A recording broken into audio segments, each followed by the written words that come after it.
tutaramenya ikintu na kimwe kuri Yesu, hari ikintu cyari mu mitima yacu twaramukunda.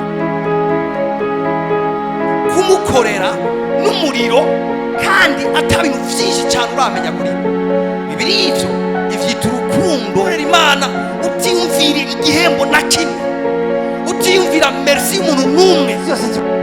Ikibazo sinabantu, ikibazo ni wewe nyene. Hinduka wewe nyene hejuru ubikemura indani. Urabiza ati uyu muzi nawe uranduye, igiti ntikizosubira kunana. Ubwira uza aho nyene wumvise Imana.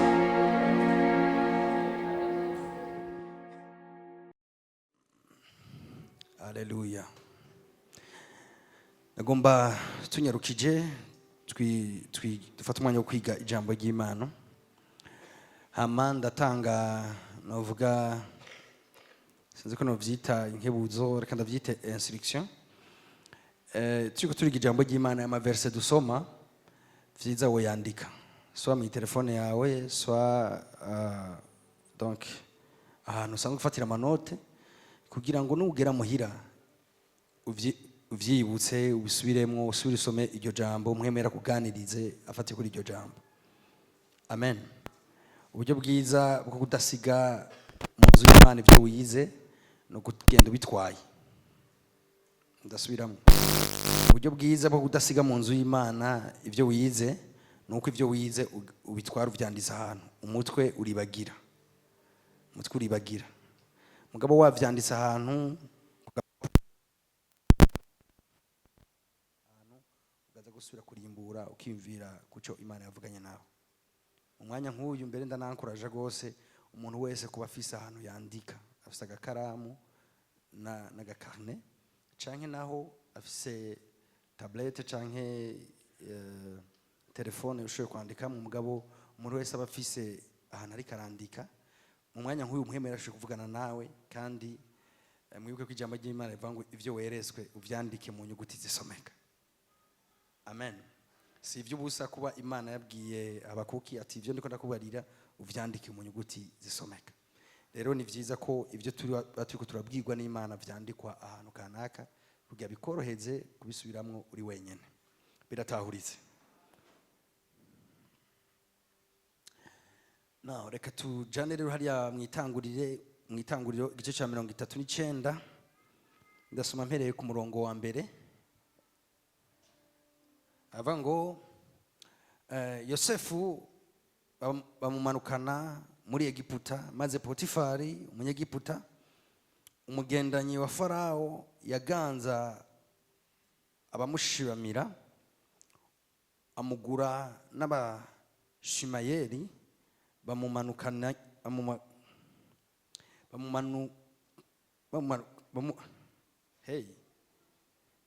bagize iki bamukananyeyo. Uhoraho abana na Yosefu bituma aruranirwa, aba mu rugo rwa shebuja umunyegiputa. Shebuja abona yuko Uhoraho ari kumwe nawe, kandi ko Uhoraho yamuhaye kugira iganza ciza kuco akoze ko cose. Nabaye inspire cyane n'umurongo wa gatatu. Haba ngo shebuja abona yuko Uhoraho ari kumwe nawe. Oh my God. Shebuja abona yuko Uhoraho ari kumwe nawe. Ngo kandi ko Uhoraho yamuhaye kugira ikiganza ciza kuco akoze cose. Now nagomba ndabaganirize, nibaza topic iza guherana n'uno munsi nyene. Nyuma y'igikorane tuzofata umwanya kuganira ivyegeranye n'iyi topic canke n'iyi teme canke n'iyi umutwe w'amajambo. Mugabo ubu nyene nagomba ndabaganirize inyigisho ngufi mbwa bikomeye yitwa ikiganza ciza. Twese tuvuga ati ikiganza ciza. Nari mvuze ngo twese tuvuga tuti ikiganza ciza. Bwira mugenza umubwira ati ndakwifurije kugira ikiganza ciza mu vyo ukora vyose. Bwira mugenza ati urese ndakwifurije, ubu ndagusengeye kugira ikiganza ciza mu vyo ukora vyose.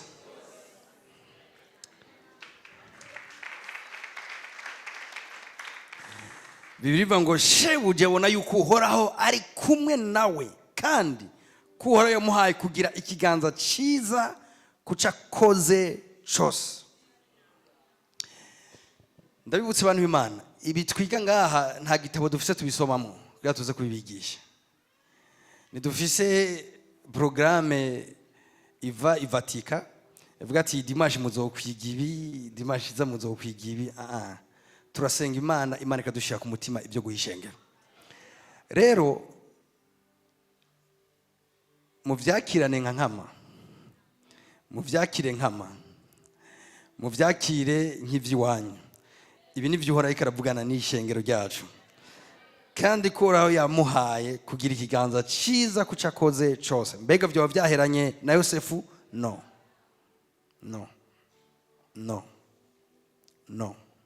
Impamvu Imana yabizanye, hari abantu bagiye gusigwa hano, abantu bagiye gusigirwa amavuta yo kugira ikiganza cyiza.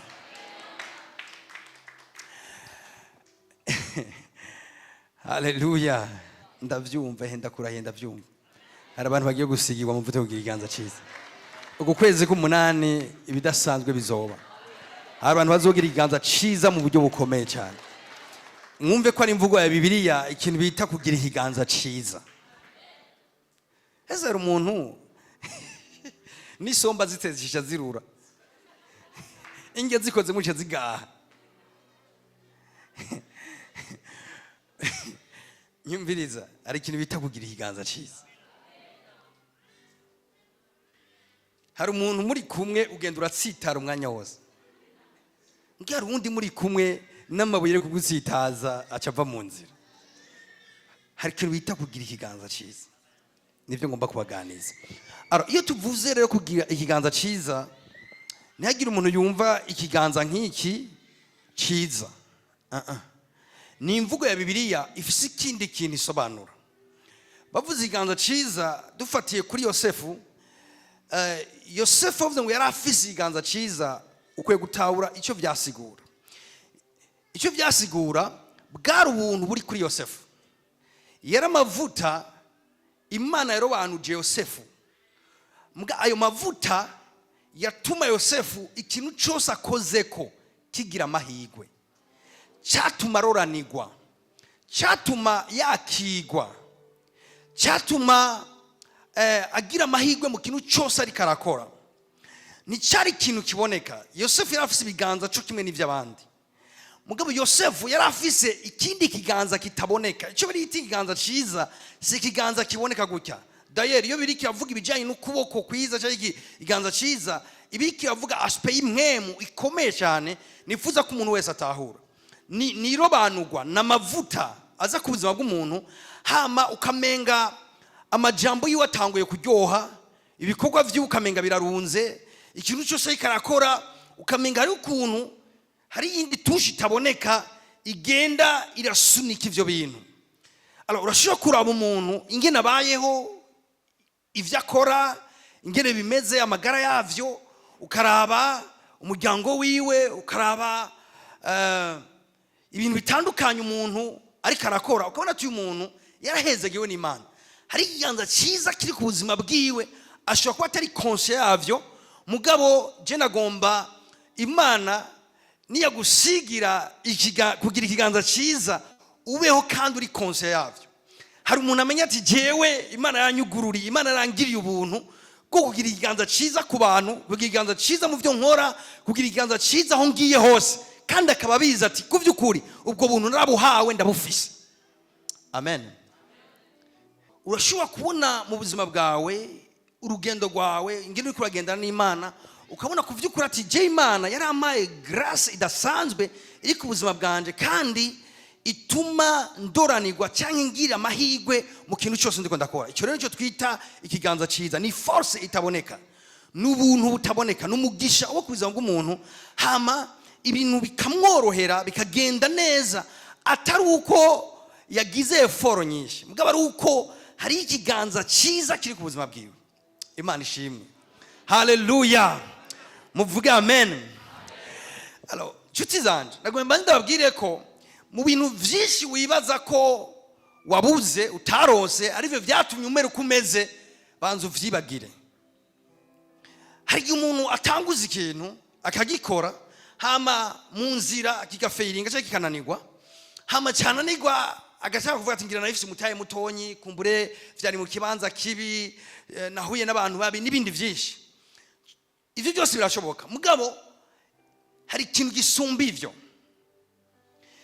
Iyo umuntu afise ikiganza ciza, ivyo umutaye ntibisubira guharurwa. Nimunyumvise, iyo Imana yasutse aya mavuta ku muntu akagira ikiganza ciza, ivyerekeye ikibanza umuntu akoreramwo birakomeye. Iyo umuntu yahaye ikiganza ciza umuntu, ayo maruwa naturel Imana irayanira. Ico kintu kiri ku buzima bwiwe, hari ukuntu kigenda gikonvertisa ibintu bitari vyiza kuba vyiza. Iyo umuntu afashe inzira kanaka, umuntu ashaka kumubwira ati iyo nzira ufashe nimbi, ntuzonashika mbere wanashaka. Mugabo iyo umuntu ariko ikiganza ciza, pepote inzira atanguye ingene imeze, ayo mavuta ari ku buzima bwiwe araza korosha ibintu pore pore makati bashike amahoro. Nico gituma nifuza ko umuntu wese bimubera isengesho. Aya matebe tuzana ngaha mbashaka ko bikubera isengesho, uhaguruka mu gusenga uvuga ati Mana, ibi bintu vyabaye kuri Yosefu nanje bimbeko. Aya makuru ya Yosefu mwese murayazi. Yosefu avuye iwabo, baramufata mutera ahantu mu kinogo, hama bamukurayo, agurwa na Potifari, hama twagwa muri Egiputa. Agezeyo biruva ngo agirira ikiganza ciza muri Egiputa. Muri Egiputa mucamwumva ko ubwa mbere yagiye mu condition mabi, yagiye ari nyagano, ari mu esclave, atwagwayo. Mu yandi majambo vyumvikana ngo nta mahigwe yo kugira amahigwe yari afise. Mvuze sinzi ko yumvikana. Ntiyari umukandida w'amahigwe ahwana. Kubera iki? Yari mu esclave, nta jambo yari afise. Ntiyari umuntu yo kwizegwa muri ico gihugu. Icambere n'igihugu itari kiwabo, mbwa ntiyagiye gutembera, yagiye nk'inyagano muri ico gihugu. Vyumvikana ngo ivyo vyose bikoranye vyari ibintu bimukuramwo mu bantu bogira amahigwe muri ico gihugu. Mbwa amaze kugera muri ico gihugu, hari ikintu Imana yareshize ku buzima bwiwe kitamwemerera ko yoguma ahantu mu kibanza c'abaesclave badafise ijambo muri ico gihugu. Amaze gushika ahantu, hari ukuntu amajambo ariko aravuga ivyo agiye gukora. Nako Potifari yavuye aromarika ati uno muntu ari special, n'umuntu asanzwe. Ubuzima bwiwe hari ikintu kiri kuriwe, kandi iki kintu kiri ku buzima bwiwe nico gituma agenda arima bikimbuka, atanga amastrategy, akaba amastrategy meza, arotora inzozi n'ibindi. Hama gushika umwami avuga ati ndabitoye kuri Yosefu, uhoraho yamuhaye kugira ikiganza ciza. Mu yandi majambo yamuhaye guprospera mu cyakoze cyose. Usomye muri y'igifaransa bakoresha amajambo abiri, bakoresha ijambo prospere, bakoresha n'ijambo réussite. Iyo avuze ngo umuntu afise ikiganza ciza, bisigwa ngo yasigiwe amavuta ya réussite. Iyo avuze ngo umuntu yashizweho ikiganza ciza n'Imana, bisigwa ngo yasizwe amavuta yo guprospera mu kintu cyose agiyemo. Mumbwire amen. Rero Yosefu yarameze uko, umwami yaramuravye abona n'umuntu agiye mwibohero, hari ukuntu acamera, agiye kurima, hari ukuntu imirima y'imera, yoroye, hari ukuntu ivyo yoroye bimera, ibintu byose ashizeko amaboko hari ukuntu vyaca bimera. Bivuze ngo Imana yari muhaye kugira ikiganza ciza ku cyakoze cyose. Haleluya! Ku cyakoze cyose, apana mu bintu bimwe bimwe. Imana yamuhaye kugira ikiganza ciza ku kintu cyose akoze. Rero nditeze cyane abantu bagiye gusigirwa bino bintu. Reka ndababwire, ni icifuzo c'Imana ko abana b'Imana bakorera Imana kandi baguwe neza. Reka ndabivuga igundi kuntu, ni icifuzo c'Imana ko abana b'Imana baduga, baba bo hejuru, mugabo adaciye mu nzira bisi bacamo. Ndabivuga, ni vyiza ko abana b'Imana bashika kure, mugabo adatwaweyo n'ibiturire. ni vyiza ko abana b'Imana bugururirwa imiryango. Ni icyifuzo cy'Imana ko bugururirwa imiryango mugabo batabanje gutanga imibiri yabo canke imishaya yabo.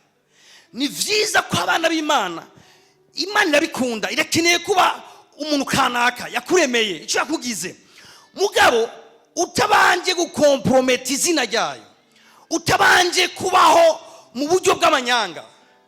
Iyo nzira irashoboka.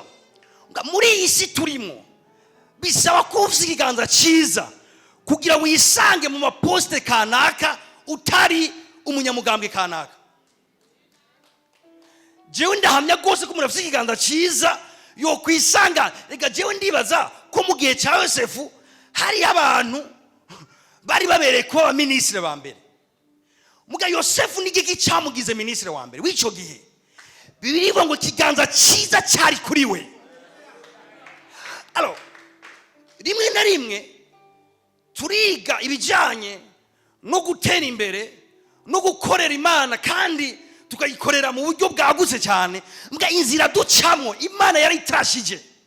Yatrashije ku Imana. Imana ivuze ngo wicishe bugufi munsi y'ukuboko kw'Imana hama nzogushira hejuru mu gihe gikwiye.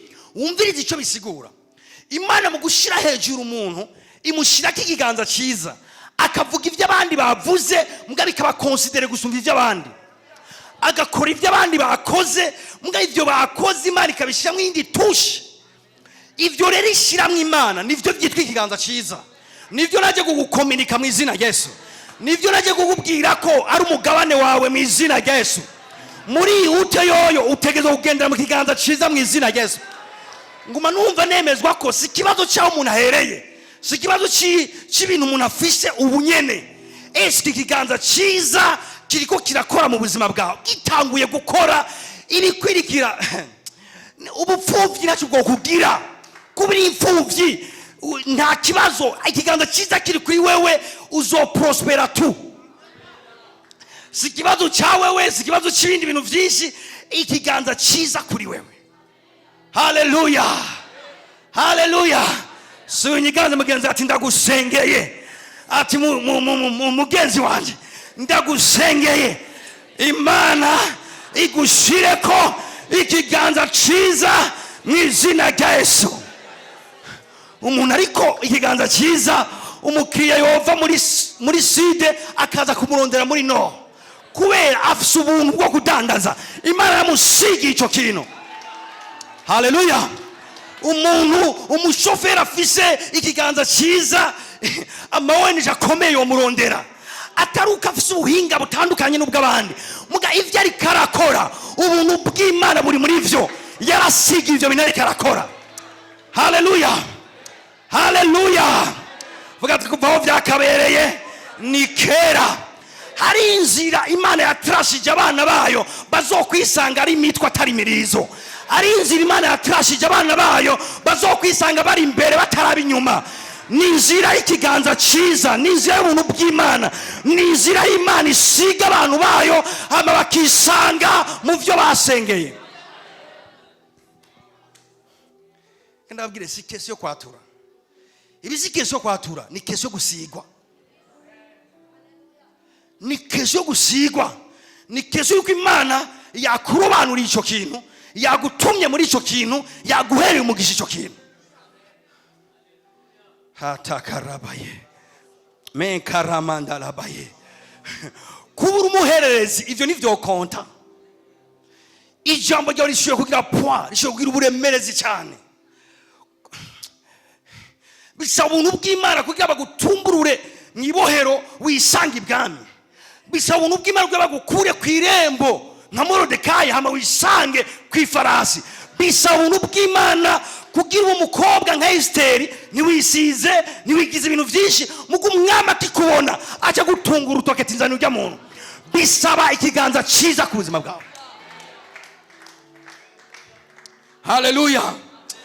Hari amadosiye ahabwa abantu bari naturel, mbwa amadosiye ahabwa abantu bari ku buntu bw'Imana, bari ku ikiganza cyiza.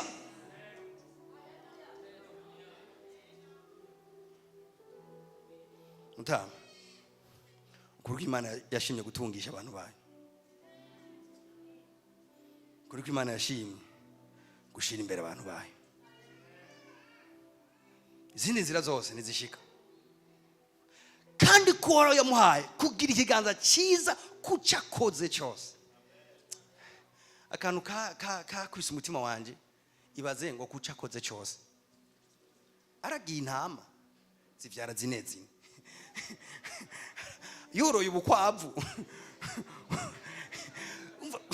Arimye kucakoze cyose, my God. Hamwe kavuga ati Mana basi apana kucyonze cyose mbwa kuri bijya ndiko ndakora basi.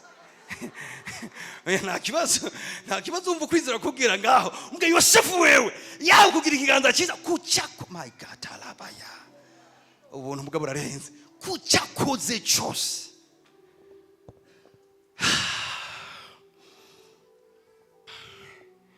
Now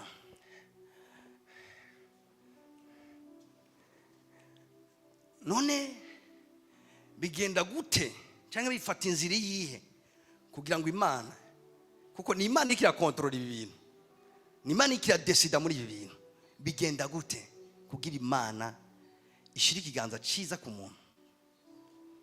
Nivyo ngira mvuke kandi nubwo ngo ndabikura hanyene. Birivuga ngo shebuja abona yuko Uhoraho ari kumwe nawe. Amen.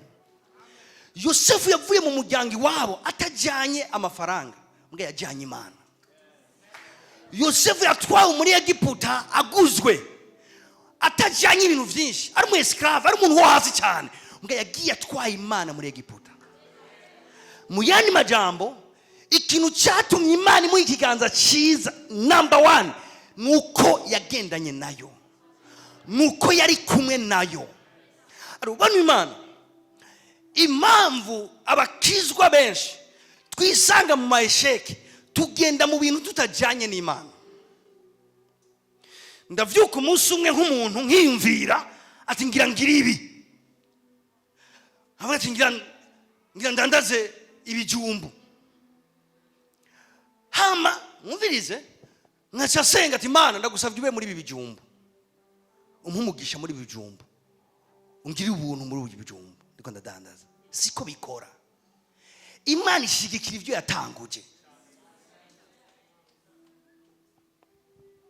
Havyuka mu gatondo nkavuga ati numva harageze ko ndongora, ndavye ndafise inzu, ndafise umushahara mpembwa ku kwezi, ndageze imyaka irakwiye kandi muhira bariko bashaka ko pressure ngomba kurongora. Akashiza muri eglise agapiking umwana w'umukobwa kamuraba nko. Yavuga ati uwo duhuje magunu uyu, agaca mutora. Yavuga ati Mana uduhe umugisha muri iyi mariage, Mana utugirire ubuntu, Mana udukomeze. Nishoye kubakomeza iyo horasyo nayizi. Amen. Winjiye mu bintu Imana itageze kujamo. Impamvu Imana yabanye na Yosefu muri Egiputa nuko mu mugambi wayo yari inzira Yosefu abwizwa gucamo Egiputa. Ni Imana yarongoreye Yosefu muri Egiputa vyaciye mu nzira mbi, mbwa Imana honyene yari kiramurongorerayo. Praise God. Alors c'est très important iki kintu gitahurika. Alors ndamaze kubona abantu avuga ati jewe Imana ivyo nkunze ikibikunda, ati yongiye ikijayo womenga ni faith yo hejuru, ariko nabivuga ari fier gose yuko jewe ndagushimye n'Imana ikigushima. Jewe misemo kugenda hariya Imana ikijana nanjye ndayingwiba muri jewe nije ndayitwarayo. Nyumviriza, Imana iba muri wewe irafise volonté, irafise igishaka. Dayeri biva ngo ima Yeremia 29:11 kuko nzi ivyiyumviro, abavuga ivyiyumviro hari abavuga ama projet, kuko nzi imigambi mbiyumvirako. Finalement Imana yafise ibyo yateguye kuri wewe. Iraza wabwizwa kuba ubunyene, irazi ibyo wabwizwa kuri kurakora ubunyene, irazi n'ivyo mu myaka 5 uzoba uri kurakora. Ivyo rero ivyo ubihagazemo si ngombwa ngo uhamagara Imana ize muri ivyo. ahubwo yabipanze kera, hama uhagaze mu kibanza cyayo cyangwa ikivyo yateguye, uri kumwe nayo muri vyo. Imana ishimwe. Hari abantu rero biyengagiza ko ubuzima turiko turabaho tutariko turabubikora. Hashavuga ati no, ubuzima ndiko ndabaho ndeka ndabwiyumvire hama ndabushitse. Uguye hirya y'umurongo, uvuze ukoze ibitari ivyo. Imana ubuzima bwawe yabuteguye kera imbere yo kubaho, hama ikuremera kubugenderamwo. Kubwiyomvo ubwizwa kubudekuvura, hama ukajanisha ibintu Imana yabijanishije. Atari uko ibiri byo wamusanga bivanye n'ibishobisho byanje, bivanye n'ivyo nkunda, bivanye n'ivyo nawe ukunda, uradesida huba abo mujana n'ivyo nabo mukorana. Hama uhamagara Imana ati Mana bana nanje, ukumva nta nijwi ry'Imana ukicyumva. So kwitakivuga ni kubera mu kibanza utabwizwa kubamwo. Amen. Imbere uko Imana guhezagira muri domaine, ifo kwikuzi muri yo domaine. Imbere uko Imana ikuduza mu karere kanaka uri kurakoreramo, ifo kwikuza aho hantu.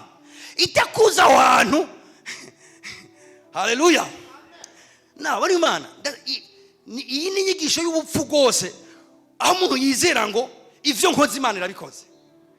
Mu yandi majambo, wewe uri kurarongora Imana, wacurise ibintu, wewe wabaye umurongozi w'Imana, ni wabaye Imana, Imana yabamusuivere kuri wewe. Mugabo rero genda urabe umuntu yizera ivyo bintu, ubuzima bwe bwumanirwa. Eputa kuma kwemeza ngo Imana iri kumwe nanje.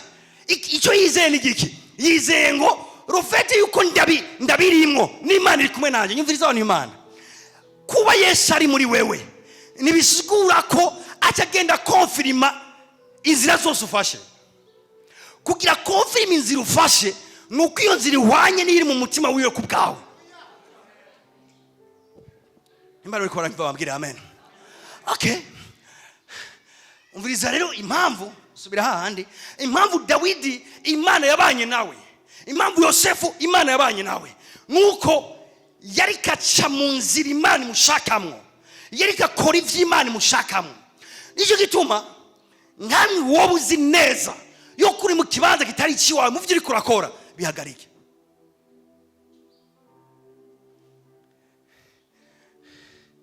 Ati pastor, ningene mbona umenga ibi bintu ndavyubakiye ko. Nyumviriza, ukaba uri mu ihorasyo uzi ko Imana itemera, stop it. Imana ishwe guumugisha ibintu itatanguje. Imana ishwe gucika ikiganza ciza mu bintu itazi. Alors, ati pastor, none nomenya gute ko ngome ninjiye mu bintu vy'ukuri? Very simple. Imbere ukutambukira mu kintu cyari cyo cyose, fata kanya senga. Amena. Bazimana ati Mana, uremeye ko ngira urugendo, uremeye ko ntangura urugendo, uremeye ko nkora ibi bintu, uremeye ko nca muri ibi bintu. Imana ishoye kukwishura mu buryo bwinshi. Ishoye kuguha amahoro mu mutima ari authentique, apana kwihumuriza. Iyo ukaguhereza amahoro mu mutima paraporo icyo kintu, cyangwa ishoye kuvugana nawe mu nzozi, cyangwa ikavugana nawe mu bundi buryo. Mugabo Imana itaratera ko akoro yaco wiyambarika mu bintu, kuko wiyambaritse mu bintu utazoronkera mu mugisha. Mushaka ndababeshe cyangwa ndabigisha ukuri? Haleluya. Imana ishimwe cyane.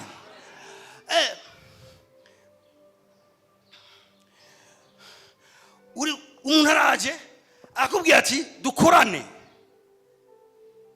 Bene data, niyo mpamvu wakijijwe nyene, apana gukorokezamwe amaguru ngo dukorane, uzoba desi. Take time, pray. Mana, uyu muntu uremeye ko tujyana. Ushobora kutangura gusenga ukumva utanguye kwanka uwo muntu, ukumva uwo muntu umenga atanguye kukuvamwo, yajya ashushe. Muga kuba gusenga umva umenga uwo muntu atakibanza muri wewe, rekana nawe. Kuko ubandanije uri kura force ibintu uzosanga imbere atamugisha uriyo. Haleluya. Ufasha kanya uri kurasengera ahantu ho kuba. Hama uri kurasenga uragiye ushitse aho hantu wumvise amahoro aratakaye, yaco wirigwa urafata iyo nzu yihebe. Kandi ndashaka ko ndiko ndavugana n'abantu. Yaco wirigwa uragura iryo tongo rihebe, yaco wirigwa uratakaza amafaranga yawe yahagarike, subira ku musozi baza Imana ikibereye. Uyu n'umugwi wa mbere w'abantu bobo ntibakeneye, babaye nka Imana itagira ivyo ishaka. Ni benshi kandi ahanze baruzuye. Abantu babaye nka Imana ntigishaka ibintu, ntigifise ibyinezerererwa, ntigifise ibyishaka. Niwe mwami w'ubuzima bwiwe, hama ivyo ashimye gukora Imana ishima kumushigikira. Iyi ni inzira mbi, siyo. Mugahe n'abandi bakizwa nabo batari muri ruhande, bobo bari mu ruhande kuvuga ati jewe bampamagaye ngo ntange dossier y'ahantu nza gukora, njafata umwanya senge. Nayo nyine siyo kuko asenze yacerewe. Amen.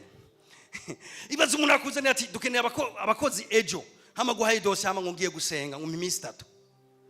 Uyu si umwanya wo gusengera ibintu nk'ibi. Amen.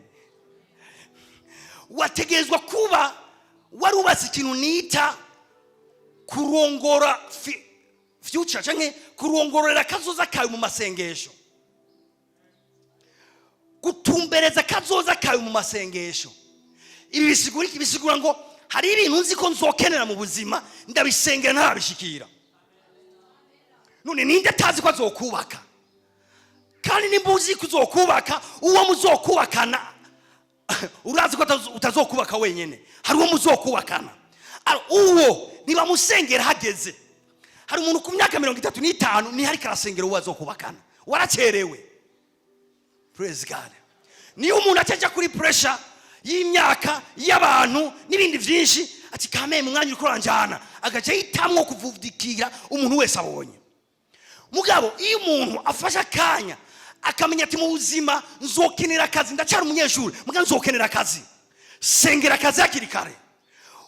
Hari ubuzima zo guproposa, mugabo kubera ikintu wakoreye ko kazoza kawe mwisi mwemu waramaze kugategura. Sinzi ko abantu bari kwaranyumva muri nosari. Waramaze gutegura kazoza kawe mwisi mwemu, uwageze ibinyuranye na bimwe wasengera uzovyumva bivuye muri wowe nyene.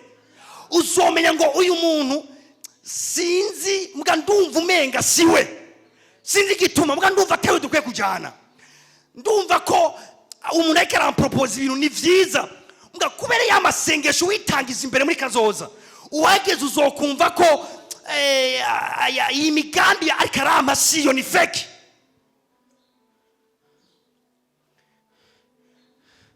Mukisi umwe aranyegera, nari ndongoye.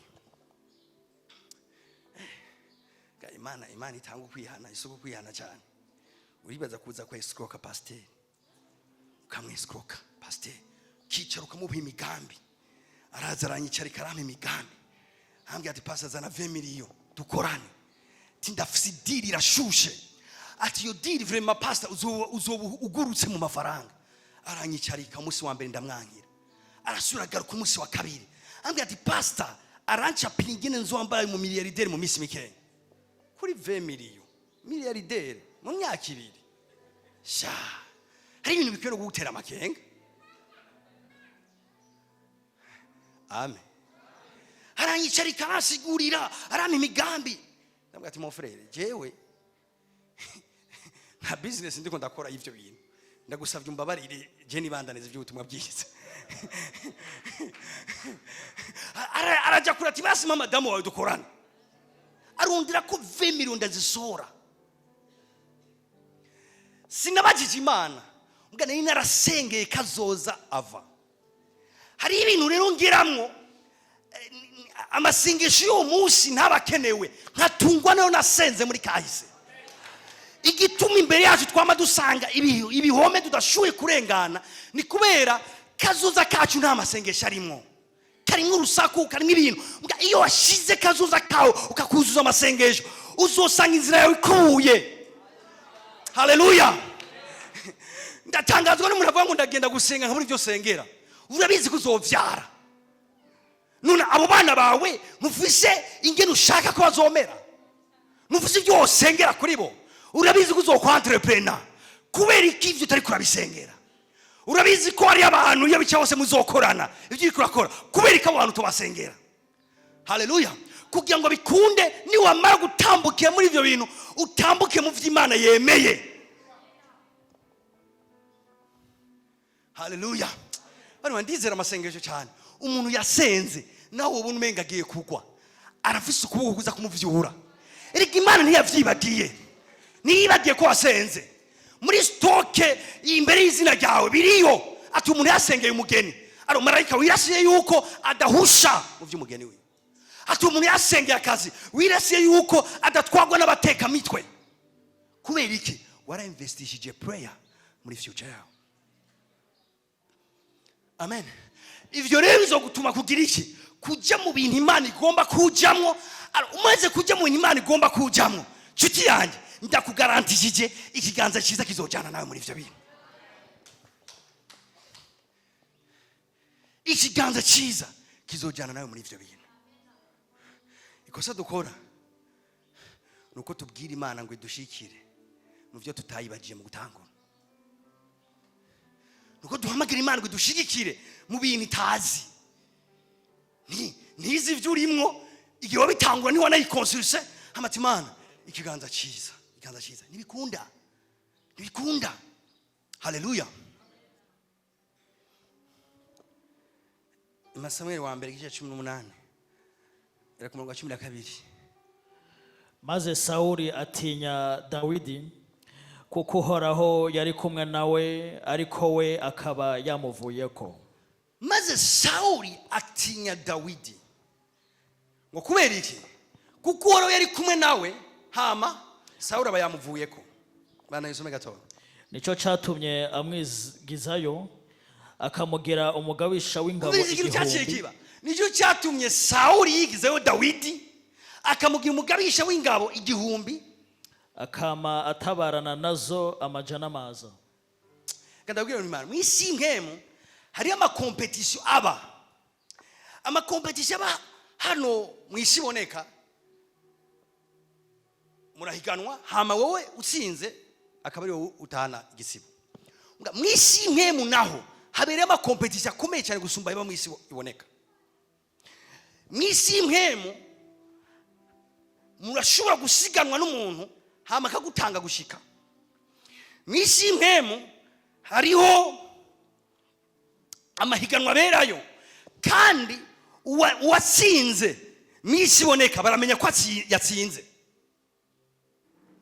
Mwisi nkemu hariho umunzani upima uburemerezi bw'abantu, kandi umuntu afise ibiro bike mwisi nkemu arabimenya no mwisi iboneka ko afise ibiro bike.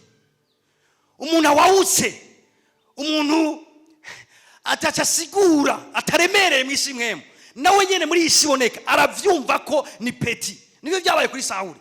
Sawuli ubundi nta mpamvu nimwe yo gutinya Dawidi. Dawidi karagahungu kagiri gato ubwa mbere kandi kadakomeye mu buryo bw'umubiri.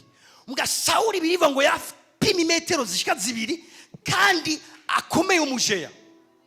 Mu biboneka nta kuntu na kumwe Sawuli yari gutinya Dawidi. Si ivyo byonyene, Sawuli yafise igisirikare gikomeye gose, yari umwami. Dawidi yari umuntu arongowe n'uwo mwami nyene. Mugabo Sawuli bahagaranye na Dawidi, Sawuli akumva aratinya Dawidi, akumva Dawidi ateye ubwoba, akumva aramusumba. Wewe uri umwami urariwe n'abasirikare, muga akagabo kakiri gato agasore gahagaranye nawe akumva umenga aramusumba. Hama murabizi biriko birabera mwisi nkemu ntibinyegezwa. Dawidi kumburi nawe yaravyumva ko ari hejuru mu buryo bw'inkemu. Mbwa Sawuli wewe vyaciye bikreya muri we umutekano muke. Arumva ati no, Dawidi nakuntu kumwe guma hafi yanje kuko Dawidi aranduta. Yumva umutekano muke. Nyiganziza mugenzi ati uremere cyane mwisi nkemu. Ifa kuba umuntu mwisi nkemu uremereye. Akatalabaye. Sinzi ivyo ukora, sinzi post ufise, sinzi icuri. Mugabo icuri mu buryo buboneka niki gusamaze mu buryo butaboneka ushoboye kwigira munini cyane, ushoboye kuba umuntu isi imwe mirokonesa, kandi no mu isi iboneka bakamenya ati uno muntu ni umuntu adasanzwe. Kubera iki? Ubusabane afise n'Imana, video priere, ukuntu ari muri jambo ry'Imana, ukuntu ameze mu isi mpemu araremereye cyane. Amen. Nagomba mbwira abantu bamwe mwanze murabe hano hantu ngo nicyo cyatumye amwigizayo. Mu yandi majambo, Sawuli amaze kumva ko Dawidi amusumba, ubwo ruhagarara kwakira utuma ruvuga ati Dawidi ntagume hafi yanje kuko arashobora kuntera kudeta umwanya n'umwanya. Dawidi nta vyumviro vya kudeta yari afise. Dawidi nta vyumviro vyo gukuraho umwami yari afise. Mugabo umwami yaravyumva ko aramusumba, kandi yaratawa ngo umuntu asumba mu isi nkemu arasumba no mu biboneka. Muriko muranyumva? Kiba gisigaye ikibazo cy'umwanya gusa. Nushoboye guhangara umuntu mu isi nkema gusumba. Haleluya. Ugomba kwigira umuntu akomeye. Diplome yawe ikaba itakugiza umuntu akomeye, akaba atamahigo warose. Hajyanye nuri urashoboye kwigira umuntu akomeye ahantu. Iri sifiko mu isi nkemu wiremereza gose. Kamba yende bivuga kundi kuntu. Diplome yawe ikaba yakugiza ukomeye. Kungani siniko ndigisha abantu gusa amashuri yananiye. Egari munacha kumanyumvira mu matwa atari. Ngo nzokwikomeza amashuri yakizima yananiye. Genda wige. Bajene muri ko muriga. Nimwe mwumva ngo urumva ngo pastor yavuze ngo ntaho utokomera. Wohera diplome. Biroroshe naho gukomera warusanga ukomeye. Kandi bivuga ndi ko. Biroshe gukomera mu isi nkemu usanga ukomeye mu biboneka. Icyongereza na urakivuga neza, igifaransa na urakivuga neza, mu mutwe urahafise. Ibaro uravyize ushaka gukora ama equation n'ama demonstration byose ukabikora. Mugabo entreta mu isi nkemu urafisa kabijya. Ati pasa none kubera ivyo bintu bikombina ndabikubwira. Ukaza ubukomeye mu isi nkemu. Mugabo udakomeye mu mutwe. Hamugahura n'umuntu akomeye mu mutwe, agakomera no mu isi nkemu azoca kurengana. Hajya kumenya ntibanyumvise.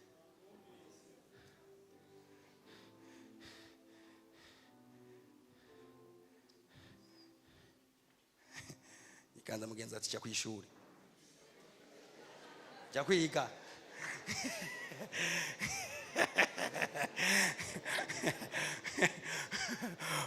Komera mu isi nkemu muga nijya certificate y'icyongereza yishireko. Nijya formation yigire. Jina natangaye umuntu umwe yadushingiye naye kandi ari ngaha nyene. Yadushingiye naye tugira ngo Jefferson ama certificate arenga ijana. Oya ntimuvyimvire neza. Ama certificate ijana. Formation umva na formation ijana yagize. Ariga nimba byafashe umwaka navyonzi. Iya mbere arengana. Zibiri, zitatu kandi arasenga arisonzesha. Mu isi imwe araremereye no mu biboneka araremereye. Ubu rero mutonze ku biro bimwe. We wasenze gusa mu mutwe uri zero. Wibaze ngo rero ngo ngaho. Wibaze ko boca mugana n'uwo muntu. Nibikunda. Utumbuye ugatondana n'ibihwara gusa sawa. Nga utunde nyine umuntu. Iyi certificate ijana. Nje numva tubwiye ngo ufise n'ama diplome 10. Ariyo simvuza ama certificate. Mvuza imyaka yize aronka diplome 10. Abati man. Tubabariye. Utweze kandi udutunganye.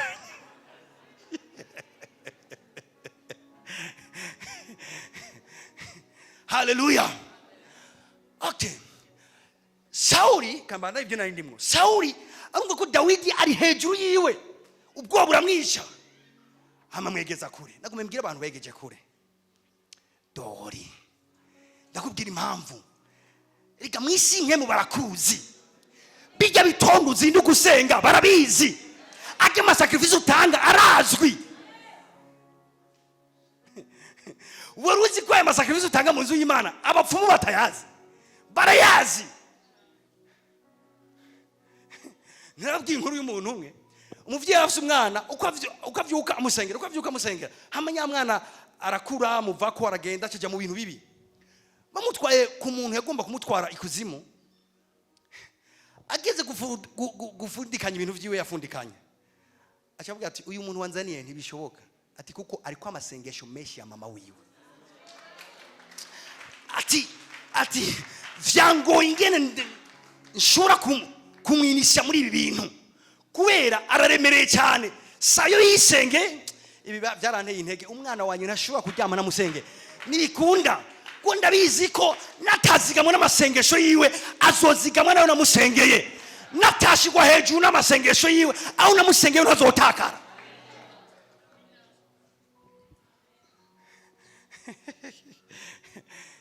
ndababwira amapriere nagize nimuyatwenge niko nari imeze nyene nkikizwa muhiri wacu nitwagira televiziyo na Jesse na ifise telefone mcamumva ko tutagira televiziyo na telefone yo gutunga ari mugira mu ntwenge vyitwe yuko mwebwe mwayaguze kera kashara gakomenta reka icyo gihe nasengera ndazi ngaha yarafise bakenya mwana baturi kumwe niga nko mu mwaka w'8 hama umurongozi wacu atujyana hana muri priere turasenga hama avuga ati dusengera ibintu umuntu wese abona muhiri wabo bikenewe sinzi ngene yarongoye uko kuntu cyeje avuga ati mana kuva mvuka sindabona televiziyo wacu aya ni mu bitwenge nacu kuva mvuka jewe sindabona televiziyo wacu ati mana nukuri ngirira ubu birabe basi urumva ari kugira umuvyeyi ukamumenya ukamenya ati mu mitwara afise televiziyo ntirimo hamuri kura bisengera wimva ati umuntu ari gamana ayi bintu naho ndabisenge bizova bice mu mutwe ya papa kweli mu mitwara ma televiziyo ntibirimwo afise ibindi bintu yigombera y'amafaranga yofuma yanyu mugabo ndabisengera nyene ndavuga ati dakiri televiziyo kandi nganya Android niganza mugeza mubwiye ati investisa muri future yawe sengera kazoza kawe shira amasengesho muri kazoza kawe yacuweka kazoza kari vide gashiremwe ibintu amen rega Derike dufise ikibazo cy'abakristo bo mu gihe cya TikTok ni pampa umva hari ibintu dusengera turi abana tukavyishurwa dukuze nta kibazo yacyari inyishu y'amasengesho hari umuntu arinde ati pasa na ya televiziyo yarabonetse naragiye mvuye ku ishure nkuko niga muri internet mvuyeyo ntashe Imana irafise ukuntu iraba bebe spirituel ikabagirira neza kugira juste bayizere davantage jindaje juste muhira ndinjiye gutya njya mbona televiziyo ihagaze neza ku kabati yake ndavuga ati sha 17 pouces y'icyo gihe nimba atari 20 sinibuka neza hama ndegera mutama nturisire ko televiziyo ari iwacu ibi bintu vyakuce ngo gute ati je naragiye Bujumbura mfise amafaranga amaca na televiziyo izimbutse cyane ndayikura ati naho nimvira ko zizimbye cyane erega sinabi Bujumbura mbayeho nkuze mfise ubwanwa naba ruguru mu karere twabamwe nibaza ko twayitunze mu bambere none ko batari barasenze twayitunze mu bambere amandimvira mugabo kweli Imana yafise ukuntu nyene itunga aba bebe spirituel shishita kukwigisha ko nutagira icyo uri kurashira muri kazoza kawe nk'amasengesho uzokwamugwa mu bintu utangarira gusa mbwe ni waba wamaze gushiraho urutonde rw'ibintu ukavuga ati kinzogikenera ukabisengera uzokwama mu nzira yawe usanga kimwe giprashije ngaha ikindi giprashije hajya wibandaniriza wibuka gusa ugenda mu gakane kawe uvivura nimo bakristo bakeneye ibintu biri umva senze no munsi ejo birabonetse bisengere ivuga ati dose ndayikrotiye bandanya sengera ibindi muzohurira imbere generation TikTok haleluya Dawidi maze kumubona ko ibwo bintu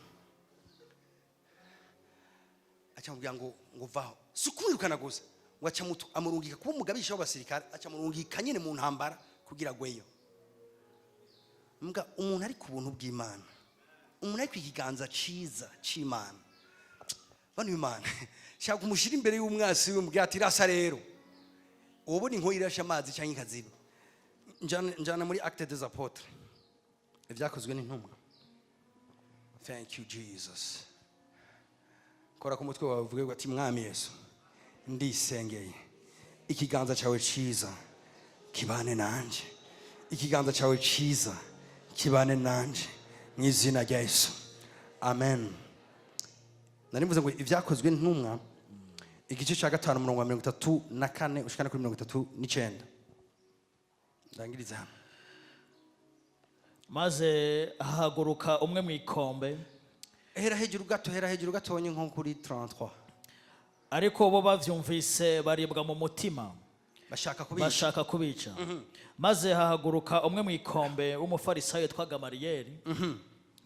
Reka maze ndabaye context kugira ngo dutahurane ivyo turimo. Ngabi aba intumwa Yesu araduze akuwe muri bo asubiye mu ijuru. Hama intumwa zirahaguruka zitangura kwigisha mu izina rya Yesu.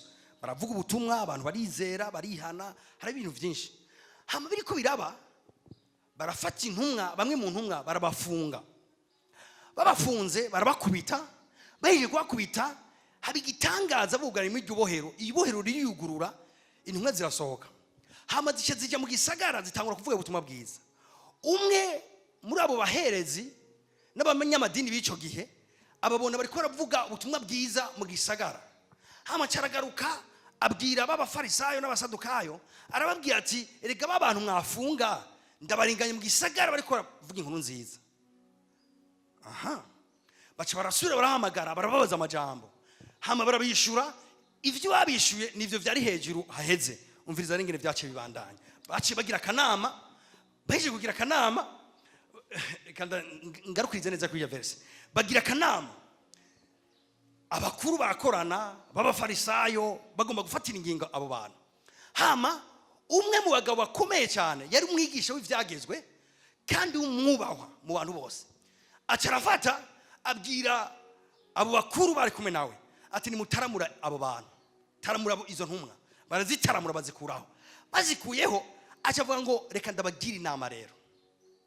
Nguko urengene yaciye bagira inama here hejuru. Maze haguruka umwe, maze hahaguruka umwe mu ikombe umufarisayo twa Gamariyeli, umwigisha mu vyagezwe yubahwa n'abantu bose, avuga ko bataramura abo bantu akanya gato. Maze arababarira ati yemwe bagabo b'Abisirayeli. Umviriza atangwe kubwira babagabo ati yemwe bagabo b'Abisirayeli, nimwirinde mumenye uko mugirira aba bantu. Mwirinde mumenye uko mugirira aba bantu. Kuko mu minsi ishize Teyuda yadutse yiyita gakomeye. Kuko mu minsi ishize hariho umuntu yaje ameze cyo kimwe nabo, yigira gakomeye, avuga ko ahambaye, yikwegera k'abantu amajana 4. Igitigiri cy'abantu gishika nk'amajana n'igikondorera inyuma yiwe, maze aricwa. Abamwumvira bose barasabagira bacika ubusa. Hanyuma yiwe yari umuntu w'umutama w'umunyabwenge, ariko arayibutsa histoire. Arababwira ati aba bantu naho mubona bariko baragira influence niba batera ubwoba. Ati hari wigeze kuza yitwa Teyuda, ati uwo yaravuze avuga ko aragakomeye, abantu bashika amajana bamukondorera inyuma. Muga ntivyabujije ko apfa, kandi abayoboke biwe bose barasanzara baramuvako. Hanyuma yiwe haduka Yuda umunyagalilaya, mu minsi yo kwandikwa yikwegera abantu inyuma, nawe apfa rubi, n'abamwumvira bose uko bangana barasabagira. Ababwira iyindi histoire ati mwibuke haraje n'undi yitwa Yuda. Ubwo witwa Teyuda, uwundi avuze witwa Yuda. Avuga ati haraje witwa Yuda nawe nyene yigira gakomeye, aravuga ko ahambaye, abantu benshi bamukondorera inyuma. Ati mu nyuma arapfa, abantu barasabagira muvako. Kandi none ndababwire, nimuzibukire aba bantu mubarekure. Ati aba bantu mubareke, reka kwirirwa murabagirira nabi. Ati umwanya n'umucamanza. Kuko inama n'iki gikorwa n'ivyaba biturutse mu bantu bizosendwa, ariko n'ivyaba biturutse ku Mana ntimuzoshobora kubatsinda, mwoye kuzosanga mugwanya Imana. Impanuro y'abatama. Aravuga ati yacu mwirirwa muramara ingufu zanyu. Ati bareke. Ivyabo bikaba vyaturutse ku Mana. Bikaba vyaturutse ku Mana ntimuzobashobora. Ati ariko nimba vyavuye kuri bo, ati vyabo bizosendwa nakanya gato. murabizi ibanga yababwiye ati nimurabe source y'ivyo bintu iyo biva, bikaba vyavuye ku Mana, ubuntu bw'Imana buri kuri bo, bakaba ariko bakora Imana ibashigikiye, ntimuzobashobora. Kandi ababwira abantu Imana nta hantu namwe vyanditswe ko umuntu Imana yatumye mu kintu atagwanywa. Bashoboye kugwanya bakanagukubita, mugabo ivyanditswe bivuga ko batazogushobora. Yavuze ati mubakubite mushake mureke, mugabo ntimuzobashobora. Ati kuko isoko ry'ivyo bintu muzova musanga ari ryo muri ko muragwana naryo. Ati mukaguma mubagwanya, uwo mugambi wavuye ku Mana. Abantu bakuye ama projet ku Mana, muvuge amen. Abantu bafise ibintu bizera ati je ibintu mukubironka narasenze, Imana iranyemeza ko ari byo nkwiye kujamwo, basemerera amen nini. Nagomba ndakubwira ngo ivyo biriko birakugwanya ntibizogushobora. Ushoboye kugira amasikatrice bakakubita ibiguma n'ahandi, ntibazogushobora. Inyuma ya vyose uzosanga uhagaze. Iyi ni impanuro Gamariyeli yabahaye. Yavuze ati Yuda yari yahagurukije arakora ibintu mbwa bitavuye ku Mana, biragira success mu mwanya mutonyi birazima. Ati te Yuda arahaguruka nawe aragira success, ivyo agize birazima.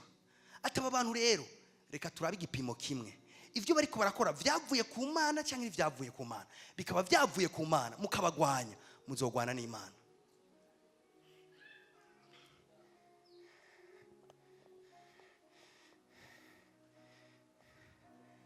Nta muntu numwe ashobora guhagarika umuntu yatumwe n'Imana. Ndababwije ukuri, ukaba watumwe n'Imana mu byo urimo, nta muntu numwe azoguhagarika. Akazi wagiyemo akaba ari Imana kakurungitsemo, ruhuka. Intambara uzibonye zereka Imana, uruhuke.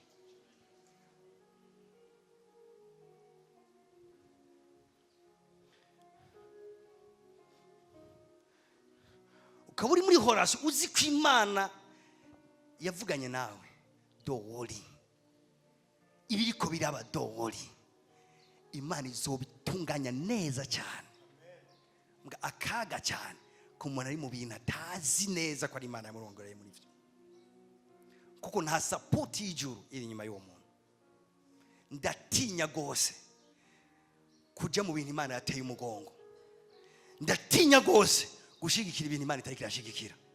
Ndatinya gose kujana uruzi Imana itari kirajyanamo ngo kwica. Mga ndazi neza umuntu ahagaze mu kibanza ciwe mu Mana, mugwanye ijoro rice bwire bisubire bigende gute, Imana yateye kwa koro. Akisema ndio